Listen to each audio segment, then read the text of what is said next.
Property बेचते वक्त maximum लोग सिर्फ एक ही चीज देखते हैं, कितने में खरीदी थी और कितने में बिक गई, बस।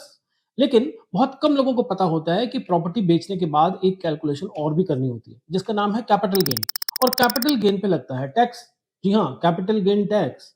कई लोगों को तो इसके बारे में पता ही नहीं होता और कई लोग बिना सोचे समझे गलत अनाप शनाप कैलकुलेशन कर लेते हैं और फिर बाद में पता चलता है कि टैक्स तो उम्मीद से कहीं ज्यादा बन गया। अब प्रॉब्लम यह है कि ज्यादातर लोग टैक्स का नाम सुनते ही सीधा सीए के पास भागने लगते हैं। और ऑनेस्टली उनका पॉइंट भी बिल्कुल ठीक है, क्योंकि टैक्स जैसी कैलकुलेशन के लिए क्वालिफाइड सीए से कंसल्ट करना ही चाहिए।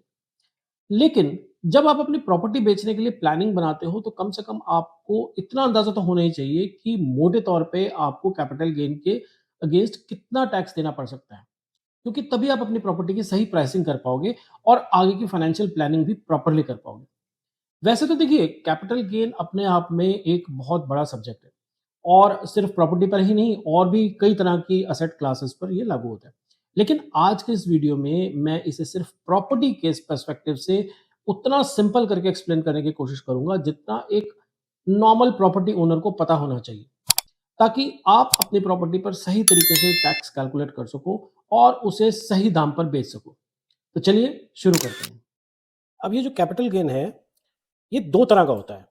एक होता है लॉन्ग टर्म कैपिटल गेन और दूसरा होता है short term capital gain. Long term capital gain होता है जब आपने प्रॉपर्टी को 2 साल या 2 साल से ज्यादा रखा हो, तब जो आपको प्रॉफिट होता है प्रॉपर्टी बेचने पे, उसे हम कहते हैं लॉन्ग टर्म कैपिटल गेन। लेकिन अगर आपने प्रॉपर्टी सिर्फ 1 1.5 साल रखी, मतलब 2 साल से कम रखी और बेच दी, तो उसे हम कहते हैं short term capital gain. Short term capital gain का जो प्रॉफिट है, वो आपकी रेगुलर इनकम में जुड़ जाता है और उस पे आपको उतना ही टैक्स देना पड़ता है जितना कि आप अपना रेगुलर इनकम टैक्स पे करते हैं। मतलब आपको जितना भी प्रॉफिट हुआ होगा, वो आपकी जो भी एनुअल इनकम होगी उसमें ऐड हो जाएगा और आपकी जो भी इनकम टैक्स की स्लैब बनेगी, 20%, 30%, जितनी भी स्लैब बनेगी, उसके हिसाब से आपको शॉर्ट टर्म कैपिटल गेन देना पड़ेगा। लेकिन अगर जब लॉन्ग टर्म कैपिटल गेन की बात करें, तो यहां पर हमें 23 जुलाई 2024 की जो एक डेट है, वो बहुत ही इंपॉर्टेंट डेट है। इस डेट को गवर्नमेंट ने एक नया रूल बनाया। इसमें अगर आपने प्रॉपर्टी 23 जुलाई 2024 से पहले खरीदी है या बाद में खरीदी है, इस पे डिपेंड करेगा कि आप पे कितना लॉन्ग टर्म कैपिटल गेन लगेगा। अगर जो आपने प्रॉपर्टी बेची है वो आपने 23 जुलाई 2024 या उसके बाद खरीदी है, तब तो उस पे सीधा सीधा 12.5% टैक्स लग जाएगा। जो भी आपको प्रॉफिट हुआ होगा उस पर 12.5% आपको टैक्स देना पड़ेगा। लेकिन अगर आपने प्रॉपर्टी जो है 23 जुलाई 2024 से पहले खरीदी है, तब आपके पास ऑप्शन है कि आप नए रूल के हिसाब से भी टैक्स दे सकते हैं और पुराने रूल के हिसाब से भी टैक्स दे सकते हैं। आपको चूज करना है, जिस भी सिस्टम से आपको कम टैक्स बने, आप वो टैक्स पे कर सकते हैं। अब ये न्यू रिजीम और ओल्ड रिजीम क्या है, इसको भी समझ लेते हैं। न्यू रिजीम का मतलब है कि आपका जितना भी प्रॉफिट हुआ उस पे आप 12.5% फ्लैट टैक्स दे दीजिए। जैसा कि आपने 23 जुलाई 2024 के बाद कोई प्रॉपर्टी खरीदी है, तो उस पे आपने 12.5% टैक्स दिया है, तो नए सिस्टम के हिसाब से भी 12.5% टैक्स आप उस पे दे दीजिए। लेकिन अब मान लीजिए कि आप चाहते हैं कि नहीं, आपको तो इंडेक्सेशन बेनिफिट चाहिए, तो उसके लिए फिर आपको पुराने सिस्टम के हिसाब से टैक्स देना पड़ेगा, जिसमें टैक्स का अमाउंट तो 20% होगा। जो टैक्स की स्लैब होगी वो तो 20% की होगी, लेकिन इसमें आपको इंडेक्सेशन बेनिफिट मिल जाएगा। तो इस चीज के बहुत बहुत चांसेस हैं कि इंडेक्सेशन बेनिफिट मिलने के बाद बेशक टैक्स 20% ही क्यों ना लगे, लेकिन आपको कम टैक्स देना पड़ेगा। अब यहां तक हमने ये तो समझ लिया कि कैपिटल गेन को कैलकुलेट करने के दो तरह के टैक्स सिस्टम होते हैं, एक न्यू रिजीम और एक ओल्ड रिजीम। पर हमें एक नई टर्म भी सुनने को मिल जाती है, वो है इंडेक्सेशन बेनिफिट। लेकिन अब सवाल ये आता है कि इंडेक्सेशन आखिर क्या होता है, और ऑनेस्टली यही वो पॉइंट है जहां मैक्सिमम लोग कंफ्यूज हो जाते हैं। लेकिन टेंशन की कोई बात नहीं है, मैं आपको बहुत ही सिंपल एग्जांपल से समझा दूंगा, ताकि आपको ये इंडेक्सेशन वाला कॉन्सेप्ट एक ही बारी में क्लियर हो जाए। और उसके बाद जब हम प्रॉपर्टी वाले एग्जांपल पर वापस आएंगे तो आपको सारी कैलकुलेशन अपने आप ही समझ आने लगेंगी। तो चलिए अब समझ लेते हैं कि इंडेक्सेशन आखिरकार क्या चीज़ है। हमने ये तो बोल दिया कि इंडेक्सेशन का बेनिफिट मिलेगा, लेकिन इंडेक्सेशन होती क्या है ये भी समझ लेते हैं। इसको एक एग्जांपल से समझते हैं। मान लीजिए 2005 में 1 लीटर दूध की जो बोतल है वो 10 रुपए की आती थी, लेकिन 2025 में वही 1 लीटर की जो बोतल है वो 30 रुपए की आने लगी। तो ये 10 रुपए से 30 रुपए कैसे हुआ? ये हुआ महंगाई के कारण, इन्फ्लेशन जिसे हम कहते हैं। इन्फ्लेशन के कारण वही चीज जो 10 रुपए की आती थी वो आज 30 रुपए की आने लगी। मतलब जो वैल्यू 10 रुपए की थी, आज 30 रुपए की वही वैल्यू है, क्योंकि दोनों में सेम ही सामान मिल रहा है। तो गवर्नमेंट भी आपको यही बोलती है कि क्योंकि आपने जब ये जगह खरीदी थी, जब आपने कोई प्रॉपर्टी खरीदी थी, तो आपने जितने भी पैसे की खरीदी थी, आप उसको इंडेक्सेशन के हिसाब से या प्राइस इन्फ्लेशन के हिसाब से एडजस्ट कर लीजिए। और इसीलिए गवर्नमेंट हर साल एक कॉस्ट ऑफ इन्फ्लेशन इंडेक्स निकालती है, जिसके हिसाब से आप अपनी जो उस टाइम की खरीदी हुई प्रॉपर्टी की वैल्यू है, उसको आज के हिसाब से एडजस्ट कर लो। तो अब होपफुली आपको ये समझ आ गया होगा कि इंडेक्सेशन का बेसिक लॉजिक क्या है। सिंपल लैंग्वेज में कहें तो गवर्नमेंट ये मानती है कि 10-20 साल पहले के पैसों की वैल्यू और आज के पैसों की वैल्यू सेम नहीं होती, क्योंकि इन्फ्लेशन लगातार बढ़ता रहता है। इसलिए गवर्नमेंट आपको ये बेनिफिट देती है कि आप अपनी पुरानी परचेज वैल्यू को आज के हिसाब से एडजस्ट कर लो। और कई केसेस में इसी एडजस्टमेंट की वजह से आपका टैक्सेबल प्रॉफिट काफी कम हो जाता है और अल्टीमेटली टैक्स भी कम बनता है।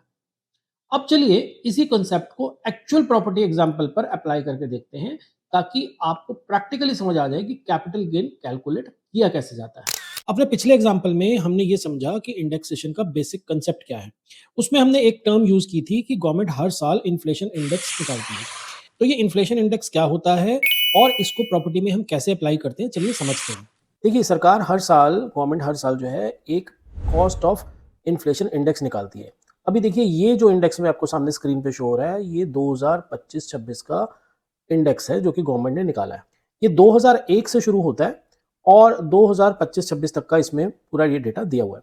मतलब ये है कि जो चीज़ आपकी 100 रुपए की थी, वो 2025-26 में 376 रुपए की हो गई। मतलब 2001 में अगर आपने कोई चीज़ 1 लाख रुपए की खरीदी थी, तो गवर्नमेंट तो कहती है कि आप उसे 3,76,000 रुपए की मानो कि आपने वो 3,76,000 रुपए की खरीदी है।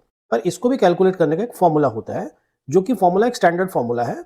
इसमें हम जो आपकी परचेज प्राइस होती है, इसको हम मल्टीप्लाई कर देते हैं उस अमाउंट से, उस वैल्यू से जो कि सेल ईयर की वैल्यू होती है, और डिवाइड कर देते हैं परचेज ईयर की वैल्यू से।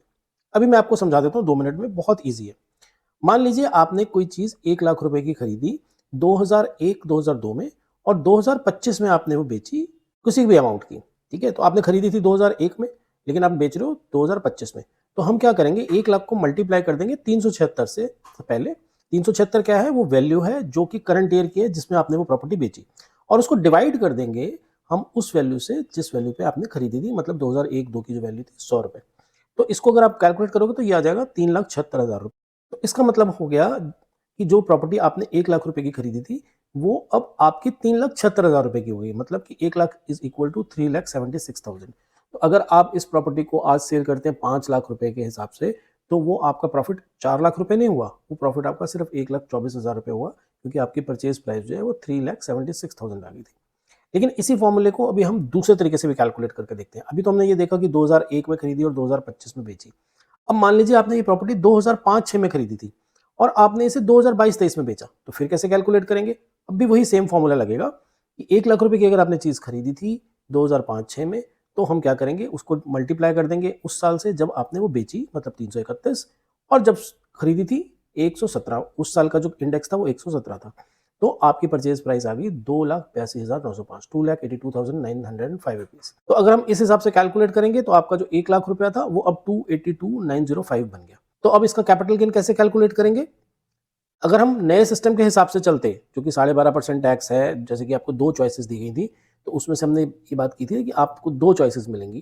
तो जो चॉइसेस में आपने अगर मान लीजिए न्यू रिजीम के हिसाब से पे किया, तो अगर आपने परचेज प्राइस जो थी उसकी 1 लाख थी, तो हम उसे परचेज प्राइस 1 लाख ही मानेंगे, और 5 लाख रुपए की आपने उसे बेची तो 4 लाख रुपए का आपका प्रॉफिट हो गया। तो 12.5% टैक्स आपने दिया, 50,000 रुपए आपका टैक्स बन गया। लेकिन अगर आपने ओल्ड रिजीम के हिसाब से इंडेक्सेशन का बेनिफिट लिया, तो वही 1 लाख रुपए की जो वैल्यू है आपको 2,82,905, 2,82,905, ये वाली वैल्यू जो है ये अब कैलकुलेट होगी। तो अब आपका प्रॉफिट जो है, जो 50,000 होना था, अब आपका प्रॉफिट हुआ 43,419। तो देखा इंडेक्सेशन का कितना बेनिफिट है। तो आप भी जब अपना लॉन्ग टर्म कैपिटल गेन पे करने लगे, तो आप न्यू रिजीम या ओल्ड रिजीम में से ये कैलकुलेट करके चेक कर लें कि आपको किस में ज़्यादा बेनिफिट है। और अगर इंडेक्सेशन में ज़्यादा बेनिफिट मिलता है आपको, तो बेशक जो स्लैब है वो 20% क्यों ना रहे, लेकिन आपको इंडेक्सेशन का बेनिफिट उठाकर ओल्ड रिजीम से ही टैक्स पे करना चाहिए। तो दोस्तों होपफुली अब आपको कैपिटल गेन का पूरा बेसिक कंसेप्ट काफी क्लियर हो गया होगा। आपने देखा कि प्रॉपर्टी बेचते समय सिर्फ सेलिंग प्राइस देखना ही काफी नहीं होता, उसकी टैक्स इम्प्लीकेशन को समझना भी उतना ही इंपॉर्टेंट होता है। और कुछ केसेस में जब आपने प्रॉपर्टी पहले की ली हो, तो इंडेक्सेशन का कंसेप्ट जो है, ये कई केसेस में आपकी टैक्सेबल प्रॉफिट को काफी हद तक कम कर सकता है। लेकिन एक इम्पॉर्टेंट बात हमेशा ध्यान रखिए, हर केस अपने आप में अलग होता है। हर प्रॉपर्टी की होल्डिंग पीरियड अलग होता है, परचेज़ ईयर अलग होता है, सेल वैल्यू अलग होती है। इसलिए फाइनल टैक्स कैलकुलेशन करने से पहले एक क्वालिफाइड सीए से कंसल्ट ज़रूर करें। इस वीडियो का पर्पस सिर्फ इतना था कि जब भी आप प्रॉपर्टी बेचने की प्लानिंग करें, तो आपको कम से कम इतना आइडिया ज़रूर हो कि कैपिटल गेन कैसे कैलकुलेट होता है और मोटे तौर पे टैक्स किस तरह निकलता है। अगर ये वीडियो यूज़फुल लगी हो तो इसे लाइक ज़रूर करें, और अगर आप चाहते हैं कि मैं इस तरह के सिंपल लैंग्वेज में प्रॉपर्टी टैक्सेशन और रियल एस्टेट से जुड़े प्रैक्टिकल टॉपिक्स एक्सप्लेन करता रहूं, तो चैनल को अभी सब्सक्राइब कर लीजिए। बाकी अगर आपके कोई क्वेश्चंस हो तो आप कमेंट में ज़रूर लिखिए, मेरे से जहाँ तक हो सकेगा मैं उनका जवाब देने की पूरी कोशिश करूँगा। मिलते हैं फिर अगले वीडियो में, तब तक के लिए गुड बाय।